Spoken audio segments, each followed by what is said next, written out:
Ok l'équipe, j'espère que vous allez bien. Aujourd'hui, on va voir toutes les variantes de pompes et je vais les classer par niveau. Du coup, on va commencer de la plus facile à la plus compliquée.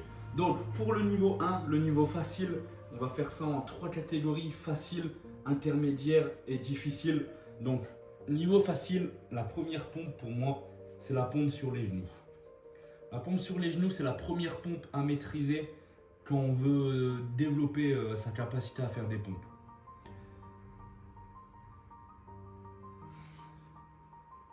Donc voilà, c'est le niveau 1, la pompe sur les genoux. C'est la première pompe à débloquer avant d'aller plus loin. Et on va voir directement la deuxième, c'est les pompes inclinées. Du coup, pompe inclinée, ici je vais me mettre sur le canapé. Mais l'idéal, c'est d'avoir une marche d'escalier ou autre, mais vraiment un support à mi-hauteur. Et ici, on vient se mettre sur les pieds, main à peu près au niveau de la poitrine, et on descend. Cette variante, elle est possible aussi sur les genoux, pour simplifier. Du coup, cette variante sur les genoux, elle se met avant le niveau 1. Du coup, ce serait le niveau 0,5, on peut dire. La dernière pompe dans le niveau facile, dans la catégorie facile, ce sera les pompes mains écartées. Énormément de personnes arrivent mieux les pompes mains écartées que les pompes mains serrées, niveau largeur d'épaule. Du coup, main un petit peu plus large que les épaules. Et on vient faire une pompe. Attention sur celle-là, même si on a les mains écartées, les coudes ne partent pas sur le côté. Les coudes restent bien vers l'intérieur. Pour le niveau intermédiaire, on attaque directement avec les pompes classiques. Main, largeur d'épaule, légèrement plus. Et on descend. Ce qui est bien quand on arrive à ce niveau-là, c'est qu'on a plusieurs variantes de pompes. Du coup, on peut s'amuser un petit peu plus pendant les entraînements. Pousser un petit peu plus loin, on a des variantes plus compliquées, plus faciles. Du coup, on peut faire du dégressif aussi. Et c'est là qu'on va commencer à faire des bons entraînements. Prochain niveau, on va faire la pompe main inversée. Alors celle-là, j'ai pas le nom exact. En gros, on vient mettre ses mains à l'envers et on vient descendre comme ça.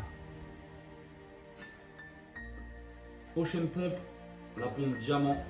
Celle-là, elle est un petit peu compliquée. Les débutants ont souvent du mal avec cette pompe parce que en fait, elle vient solliciter énormément les triceps. Du coup, si on ne s'entraîne pas énormément, si on fait beaucoup de pompes écartées, on vient moins solliciter les triceps.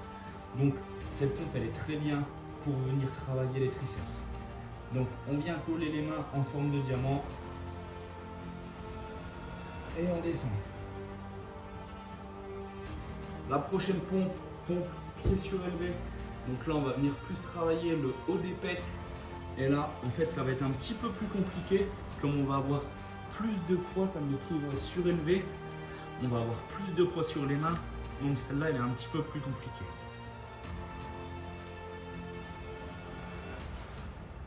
Ça y est, on arrive à la dernière catégorie, la catégorie difficile. On va commencer avec les pompes claquées. Donc les pompes claquées, main largeur d'épaule environ.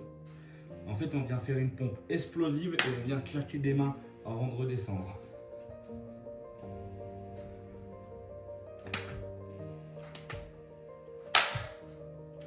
Donc celle-là, elle est compliquée parce qu'en fait, on vient travailler sur l'explosivité. Il faut vraiment venir pousser très fort et très vite pour pouvoir avoir de la hauteur et taper des mains.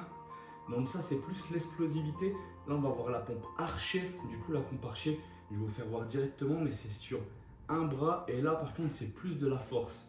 Ici, on a vu vraiment l'explosivité. Et là, on va voir la force. On vient se mettre ici, on écarte bien les mains. Et en fait, on va venir descendre sur une seule main. Et l'autre bras, on va essayer de le tendre au maximum.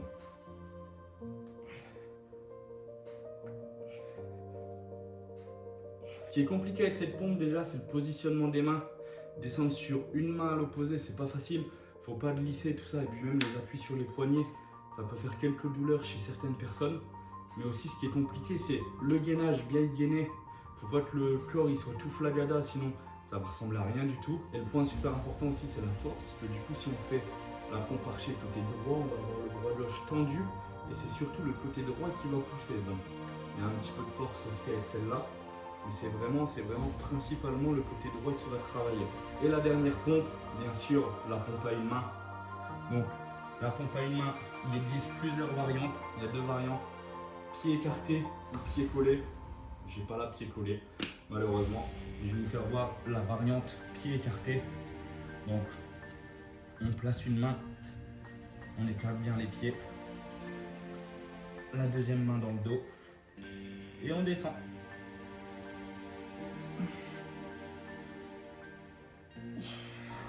Donc voilà une paire de variantes pour les pompes. Pour moi, celles-là, c'était les plus importantes, les plus communes, celles avec lesquelles je travaille le plus. Franchement, je travaille énormément avec les pompes là quand je fais des workouts à la maison. Et si tu es intéressé par la musculation au poids du corps, va voir en description. J'ai fait une formation où je te fais voir comment commencer la musculation au poids du corps à la maison avec ou sans matériel. Du coup, tu peux aller check, tu peux t'abonner pour louper aucune vidéo et pas louper mes conseils. Allez, ciao, ciao!